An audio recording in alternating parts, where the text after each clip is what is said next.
शास्त्र आज्ञा देते हैं कि पिता के घर, गुरु के घर, मित्र के घर और शिष्य के घर जाने में किसी निमंत्रण की जरूरत नहीं है।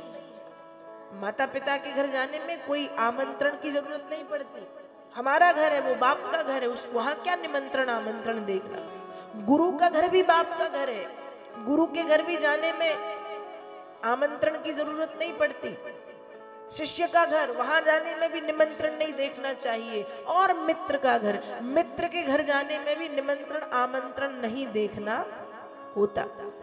तो भोलेनाथ ने कहा कि जाना तो चाहिए, पिता है।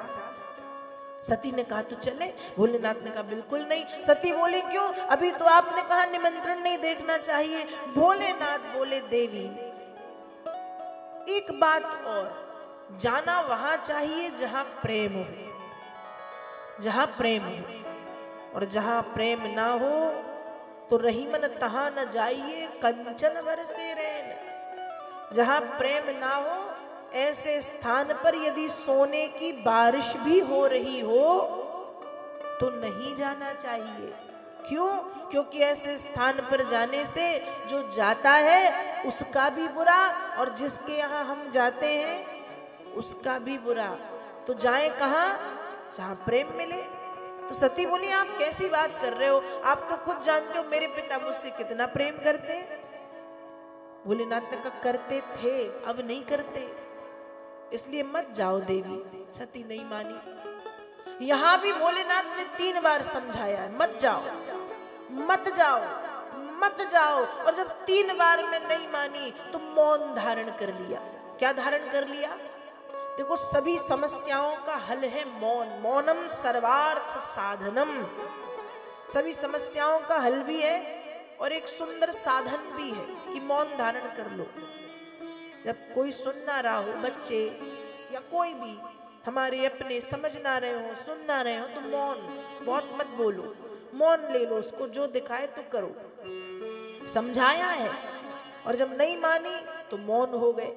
और जब मौन हो गए तो सती बार बार बाहर जाए, इसलिए कि कहीं पिताजी ने किसी को भेजा तो नहीं, और भीतर आए कि कहीं स्वामी को मेरी जरूरत तो नहीं। तो बाहर भीतर होते होते होते सती का क्रोध चरम पे हुआ और भगवान शंकर के मना करने के बाद भी सती ने अपने पिता के यज्ञ में जाने का निर्णय लिया। जब भोलेनाथ ने देखा कि सती तो चल दी तो पीछे पीछे नंदी भृंगी श्रृंगी इत्यादि को लगाया कि जाओ सती के साथ। अब सती गंगा के तट पर पहुंची, पिता से मिली, पिता ने बात नहीं की। बहनों से मिली तो बहनों ने व्यंग्यात्मक बातें की।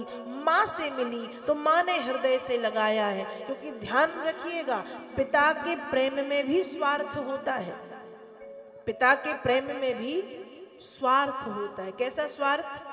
अच्छा वाला स्वार्थ। अच्छा वाला स्वार्थ मतलब कि हमारी संतान बड़ी हो जाए, अच्छी बन जाए, पैरों पे खड़ी हो जाए, हमारा नाम करे, पिता का ये स्वार्थ होता है। लेकिन माँ का शायद ये स्वार्थ भी नहीं होता। माँ को सिर्फ चिंता होती है स्वस्थ रहे, मस्त रहे, खुश रहे, खाए पिए समय से। माँ का ये होता है बस। माँ का किसी प्रकार का स्वार्थ संतान से नहीं होता कि कुछ बने कुछ ना बने, कुछ करे कुछ ना करे, नाम हो ना हो। माँ का सिर्फ ये है कि ध्यान उसका अच्छा होना चाहिए, सुखी रहना चाहिए। तो पिता ने बात नहीं की, बहनों ने व्यंग करके बातें की। सिर्फ माँ है जो निस्वार्थ प्रेम करती है और सती को हृदय से लगा करके सती का स्वागत किया है। माँ से मिलने के बाद जब सती यज्ञ भवन में पहुंची हैं तो यज्ञ भवन में पहुंच करके सती ने देखा कि सभी के आसन हैं, देवी देवताओं के आसन हैं, सभी के सब विराजमान हैं। इंद्र वरुण कुबेर दिक्पाल सब। ईशान कोण में भगवान शंकर को आसन दिया जाता है। भगवान शंकर का कोई स्थान नहीं है। तुरंत सती ने उत्तर दिशा तरफ मुख करके ऊपर से पीला वस्त्र डाला, दाहिने पैर के अंगूठे से योग अग्नि प्रज्वलित की और योग अग्नि को प्रज्वलित करते हुए सती ने अपने देह को भस्म करना शुरू किया। भागवत में वेदव्यास जी लिख रहे हैं, ततः स्वभर्तुस् चरुणाम्बुजासवम् जगद्गुरोश्चिन्तयति न चापरम् ददर्श देहु हतकल्मषा सती सद्दा प्रज्ज्वाल समाधि जाग्निना।